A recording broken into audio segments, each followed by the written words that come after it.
Hello, I'm Anish. In this video, I'll be diving into a concept you might have learned about in school, but you definitely know about it subconsciously: linearity and nonlinearity. Understanding what this means and why things are nonlinear is a key step in understanding AI. To understand nonlinearity, let's focus first on linearity, a somewhat familiar concept. If a change in one thing leads to a proportional change in another, we say these two things have a linear relationship. Let's consider a graph of money earned versus hours worked.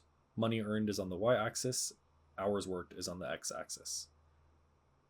In this example, our wage will be $30 an hour, or our proportion will be $30 an hour. After 1 hour, this person has earned $30. 2 hours, $60, 3, 90, and so on. As we increase the number of hours worked, we see a proportional increase in the amount of money earned. We can model this mathematically as a function with our proportion $30 an hour. Money earned equals m of h equals 30h. With this statement, we defined a function m, and we defined h as an input to that function. Let's see how this changes when we try to model a more complex relationship. Consider your stress level versus your ability to do work. A little bit of stress helps you work better, but at a certain point, the stress becomes too much, negatively affecting your ability to do work. When we try to model this mathematically, it becomes more difficult. As we become more stressed, it affects our ability to do work, but not at a constant rate like our previous linear example. Our ability to do work is contextually dependent on how stressed we are. Let's explore this idea of contextual dependence. In the real world, we know that things depend on context, and they depend on a lot of things. For example, let's consider the time I spend making a YouTube video.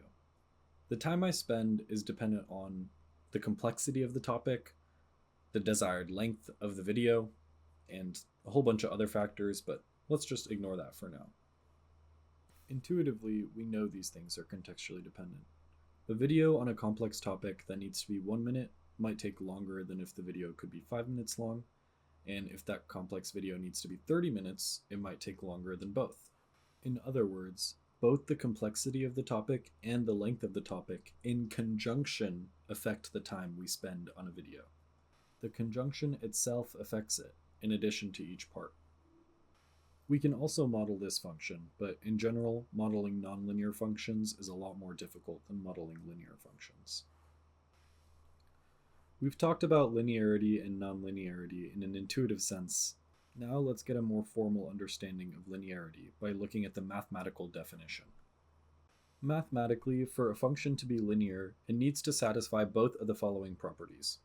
For any real numbers x, y, and a, it needs to be 1, closed under addition, where f of x plus y equals f of x plus f of y.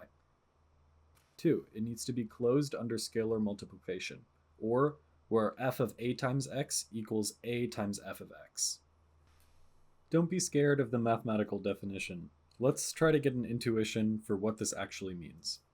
Let's focus on the first property, closed under addition. This means the effect of two inputs, namely x and y, would simply be the sum of their individual effects.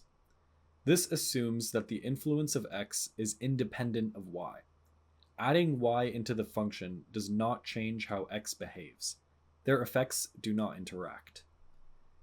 If this fails, then the presence of y changes how x contributes to the output. In other words, the effect of x is dependent on the value of y. Now let's look at the second property, homogeneity, or closed under scalar multiplication. This means that scaling the input, namely scaling x by a factor of a, scales the output by the same factor. This assumes that the function behaves the same way at all scales and sizes. The relationship between the input and output does not change as the size of the input changes. If homogeneity fails, this means the function behaves differently at different scales. The context, in this case how big or small the input is, matters. Again, a nonlinear function is a function that violates one of these two properties, at least one of these two properties.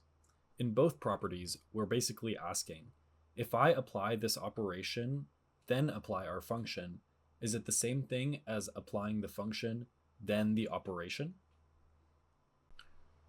Let's take a quick look at what this actually looks like in functions. If we write some functions down and take a look at the structure of these functions, we can see that nonlinearity, or context dependence, manifests in when independent variables interact through multiplication or division, even when with itself. It additionally manifests itself in piecewise functions, with the absolute value function as an example. Let's take a step back and think about what we actually learned from this video. We first learned that linearity means the individual parts of something don't interact. Each part contributes independently or when the relationship is context-free. Nonlinearity arises when the parts interact. The effect that one input has depends on the value of other inputs, or even on the value of itself. In a nonlinear relationship, the context effectively changes the relationship itself, or parts of it. I mentioned earlier, nonlinear functions are hard to model. They don't follow a neat, constant pattern, but the truth is, real-world relationships are often nonlinear and extremely complex. This is where neural networks come in, which I'll talk about more in detail in all my other videos, probably. Neural networks are really good at approximating these nonlinear functions, without us needing to write out the equation. This is why they're so powerful. If a mathematical function can describe a real-world relationship, then with the right data, a neural network can approximate it. Thanks for watching the video. Make sure to check out my channel, and if you're curious about how I got into this topic or why I made this video, go ahead and read the description.